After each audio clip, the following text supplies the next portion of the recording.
Ya, Mas Ahmad Faudi ya, menarik sekali. Ini suatu buku yang kalau kita cermati tadi namanya arsitektur memang ini saya catat ada banyak membahas mengenai struktur ya, termasuk sampai ke struktur sistem kesehatan ya, sampai ke layanan primer ya, yang memang mungkin kalau disebut sebagai struktur yang infrastruktur ya, pelaksanaan itu rapuh ya, tadi rapuh ya. Sebelum CKN itu sudah rapuh dan dengan CKN juga masih rapuh ya. Ya, jadi menarik ya. Nah, kita punya waktu ya, sekitar 10 menit, 15 menit ya. Nah, kita akan mencoba membahas, tapi bukan membahas secara isi mendalam ya, tapi mengeksplorasi ya tentang mengapa buku ini ditulis dan apa harapannya, dan juga yang sangat penting ini yang ingin saya tanyakan ya sebelum para audiens bisa menanyakan itu begini Pak Ahmad ya, ketika menulis buku itu ada sebuah bukan dilema tapi suatu pilihan untuk bikin buku, apakah ini buku teks ya, buku teks yang netral, artinya netral untuk pengajaran ya, jadi artinya memang faktanya seperti ini ya, kemudian tidak ada semacam judgement atau opini pribadi gitu ya. Betul. Juga buku yang tipe kedua, yang bukunya itu memang untuk mengekspresikan sesuatu yang ada di pikiran kita, yang mungkin tanda kutip ya bertentangan dengan apa yang ada di masyarakat, atau terkait juga mungkin tentang nilai virus ya, atau ideologi yang ada. Nah ini gimana Mas Fuad, apakah ini lebih ke arah fakta yang ditulis secara netral, secara ya apa adanya seperti ini, tidak banyak membahas mengenai ya opini kita atau persepsi kita atau bahkan mungkin ideologi kita untuk masuk ke isi buku ini. Bagaimana Mas? Ya, betul Prof. Ini adalah satu kesulitan tersendiri ketika menulis buku ya. Pertama ketika saya awalnya memang ingin menulis buku ini sebagai buku yang populer yang bisa dibaca bukan hanya oleh orang kesehatan saja, tapi juga masyarakat umum. Awalnya buku yang ingin saya tulis seperti itu, tapi ternyata memang tidak begitu mudah juga untuk bisa masuk ke ranah yang begitu populer.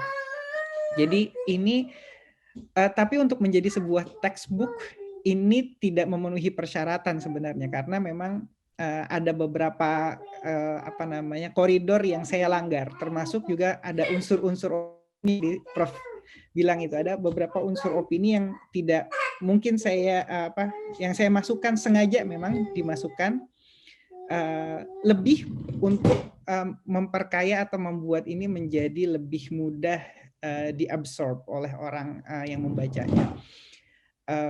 Sehingga kalau saya mau bilang adalah ini adalah bagian dari kompromi antara buku teks dengan buku yang sifatnya populer, berisi pandangan-pandangan negatif, pandangan-pandangan pribadi. Jadi saya berusaha mengkompromikan itu, dan memang kesulitannya adalah untuk bisa ini adalah kesulitan kalau teman-teman atau Bapak Ibu yang ingin menuliskan buku. Ini adalah ini kesulitan berikutnya adalah bagaimana menemukan penerbit yang tepat. Yang tepat untuk itu.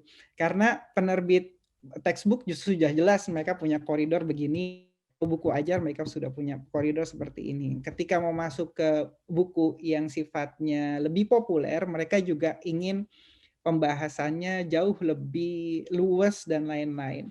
Nah, ketika kita berada di antara kedua itu menjadi satu dilema tersendiri. Tapi setelah beberapa diskusi, ternyata alhamdulillah mendapat ada penerbit yang ingin juga menerbitkan itu secara profesional. Ya. Jadi ini bagi para pemirsa ya, bedah buku ini menarik ya. Memang sebuah istilahnya pilihan ya bagi para penulis buku itu, apakah membuat sebuah buku teks, buku ajar yang menerangkan deskriptif ya, sehingga bisa dipakai untuk memahami ilmu, dan bahkan juga dalam buku teks itu bisa membandingkan berbagai mazhab ataupun ideologi yang ada di PKN atau di asuransi kesehatan ya. Nah ini yang menarik. Jadi bukunya Mas Ahmad Fuadi ini memang cenderung kalau kita lihat ya tadi masih belum textbook murni, tapi juga mungkin juga masih belum begitu seperti yang buku yang mempunyai semacam ideologi ya, masih masih ya nggak apa. Ini saya lihat masih masih juga antara keduanya ya. Oke, silakan dari para pemirsa kalau ada yang mau komentar dan bertanya lebih lanjut mengenai buku ini. Nah, ini ada dari mahasiswa S2 IKM ya, IKMPK, Ibu Krisnawati. Judul bukunya sangat menarik, Arsitektur Jaminan Kesehatan. Rancangan arsitektur biasanya dibuat sebelum program rancangan bangunan terlaksana. Nah, apakah ini berarti perlu perubahan total dalam Jamkes, Pak nih? Ya, nih. Jadi rancangan merubah, artinya merubah gedung tadi ya, Bu, atau arsitektur gedung. Gimana? Silakan, Mas. Iya. Dalam proses saya menilai bahwa tidak ada proses yang langsung sempurna ya. Jadi setiap proses itu pasti ada kelebihannya, pasti ada kekurangannya. Dalam merancang arsitekturnya itu juga kita tidak bisa menafikan bahwa semua ahli sudah berkumpul di situ. Ketika saya melakukan literatur review pada saat menyusun Undang-Undang SJSN dan Undang-Undang BPJS, itu sudah banyak ahli yang kumpul di situ, termasuk juga Prof. Laksono, teman-teman yang lain, Prof. Hasbula dan lain-lain ya.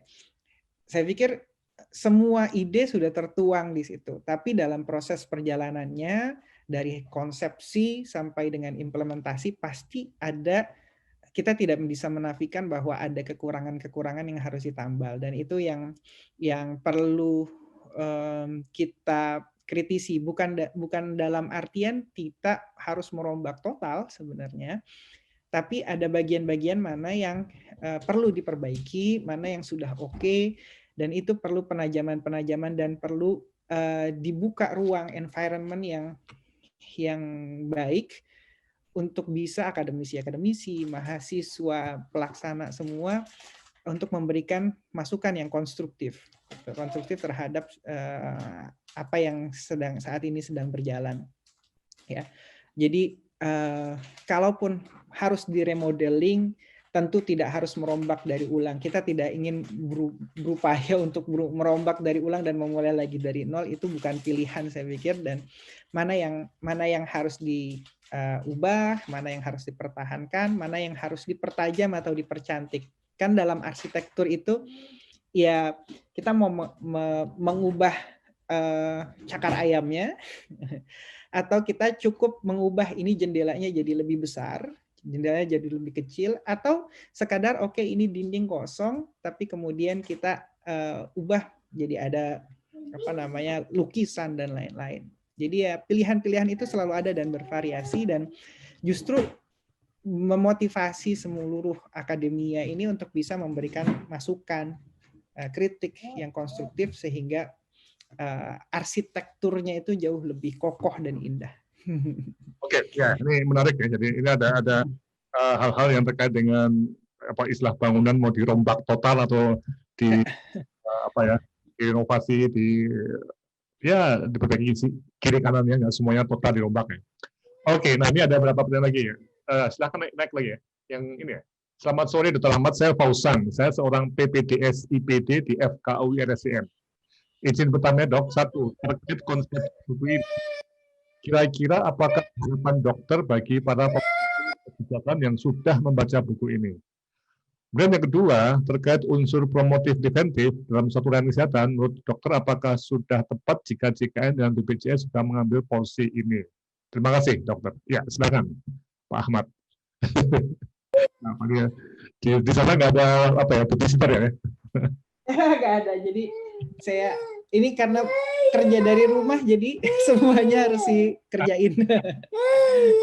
Halo Tutu, halo, jangan nangis. Ya, terima kasih Dr. Fauzan. Ini terkait ini apa harapan saya jika ada pemangku kebijakan yang membaca buku ini? Saya berharap buku ini justru memancing diskusi yang lebih luas lagi. Jadi buku ini bukan end point, tapi justru saya berharap buku ini adalah starting point untuk memacu daya kritis banyak pihak gitu ya. Jadi termasuk juga ketika saya menulis beberapa artikel di media massa misalnya, saya tidak berharap ini sebagai sebuah endpoint, tapi justru sebagai diskursus, pemantik diskusi yang lebih luas lagi. Apakah memang ide yang ada itu layak atau memang harus di-exercise lagi, ya. Dan buku ini adalah bagian dari exercise, dan saya pikir bagi seluruh pemangku kepentingan, ya, pemangku kebijakan. Dan saya berharap ketika mereka membaca ini kemudian, oh iya, jadi apa yang harus kita lakukan, jadi apa yang harus diteliti lagi, apa yang harus diperbaiki. Saya berharap itu muncul ketika buku ini kemudian dibaca oleh banyak orang. Kemudian unsur promotif dan preventif sebenarnya dalam di JKN itu, di layanan primer memang sudah ada unsur promotif dan preventif yang diberikan, yang dilakukan. Nah, ini memang ada perdebatan kalau misalnya terkait dengan wilayah otoritas, apakah ini dilakukan dalam koridornya program, misalnya program HIV/AIDS atau tuberkulosis, apakah memang itu jadi khusus otoritasnya kementerian atau bisa digabungkan dalam satu pool yang sangat besar di BPJS Kesehatan. Saya pikir diskusinya masih berlangsung sampai sekarang, bagaimana promotif dan preventif itu bisa masuk ke dalam skema dana jaminan sosial, dan seberapa besar proporsi promosi dan prevensi yang harus dimasukkan ke situ, dan apa saja. Nah, ini menarik karena nanti kita akan berbicara tentang priority setting. Apakah kalau misalnya, saya anggap satu isu saja saya angkat, misalnya tuberkulosis. Tuberkulosis kita itu promosi dan preventif, bahkan kuratifnya itu masih dipegang, masih berpangku pada dana, misalnya tidak sebagian besar, tapi sebagiannya itu dari Global Funds misalnya. Tapi dana Global Funds ini mau tidak mau dalam beberapa tahun ke depan pasti akan mengalami restriksi.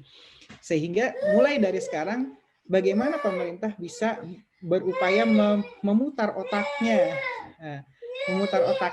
agar skema-skema yang tadinya sifatnya vertikal dilakukan oleh Kementerian Kesehatan kemudian bisa masuk ke BPJS Kesehatan misalnya. Bagaimana itu bisa dihitung, bagaimana economic evaluation-nya, dan lain-lain, itu menjadi satu hal yang menarik untuk didiskusikan dan diteliti. Dan saya pikir sudah mulai ada inisiatif untuk bisa melakukan hal tersebut. Ya. Karena waktunya kita pasti ada beberapa pertanyaan. Ini dari Bu Widya Winasuti. Konten buku ini sebenarnya cocok untuk diangkat dalam diskusi-diskusi yang bisa didengar oleh pembuat kebijakan. Sejauh ini bagaimana isi buku ini telah menginspirasi perubahan di lapangan dalam arsitektur JKN saat ini? Monggo. Ya, saya berharap memang ini bisa diangkat dalam diskusi-diskusi yang lebih luas lagi di pembuat kebijakan, ya. Dan saya sih juga percaya bahwa selain ada buku ini juga banyak sekali inisiatif yang dilakukan oleh teman-teman yang lain di luar yang juga secara paralel berupaya untuk bisa memperbaiki atau menginspirasi perubahan di dalam arsitektur JKN ini. Jadi ya semua dilakukan secara paralel. Saya tidak bisa mengklaim bahwa ini adalah bagian atau akibat dari mereka membaca buku ini, tidak. Tapi ini adalah proses yang saling interaksi dinamis antara satu dengan yang lainnya. Ya. Oke, ya. Ini terakhir ya, yang terakhir dari Ibu Rahma Mohtar, ya, dari mahasiswa KMTK UGM, ya. Bagaimana peran stakeholders? Apakah ada diulas pada buku ini dalam membangun arsitektur jaminan kesehatan? Dari silakan. Ya, ini dibahas di bab 1, 2, 3, 4. Di bab 4 ini dibahas siapa saja aktor-aktornya dan apa peranan mereka di dalam masing-masing masing-masing aspek peran mereka. Ini dibahas. Silakan nanti dibaca bukunya. Oke. Jadi tahap pertama ini seperti appetizer, ya, appetizer yang Kita harap Betul. pemirsa acara ini yang belum beli buku itu segera beli buku ya. Dan ini tadi bisa diklik ya, bisa di Tokopedia atau di Shopee tadi. Nah ini bisa tadi ada di depan nih. Jadi bagi yang ingin memesan buku ini, karena 2 minggu lagi kita akan sampai ke tahap kedua. Ya, tahap kedua yang akan ada pembahas juga lebih detail dan nanti bisa kita diskusikan pembahasan isinya. Mohon kirim WA ke 0856 748 1581. Ya, ketik pesan buku arsitektur Jamkes. Nah, ini cara kalau Anda malas pergi ke Tokopedia, tapi sekarang udah ini Pak Ari menarik sekali ya dengan bedah buku seperti ini. Ini kita harapannya itu bisa tadi memperluas jangkauan pembeli buku ini, dan buku itu masih murah ya di Indonesia. Ini cukup mahal ya, ini cukup mahal tapi masih relatif murah loh.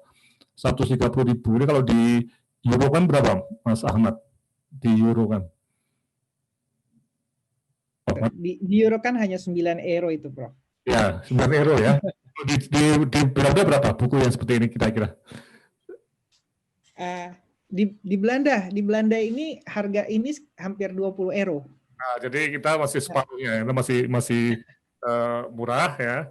Nah, oke, bagi semua pemirsa yang ingin terlibat lebih lanjut untuk membahas buku ini, tolong beli buku ini, dan kita juga bersama-sama semua orang itu juga mendukung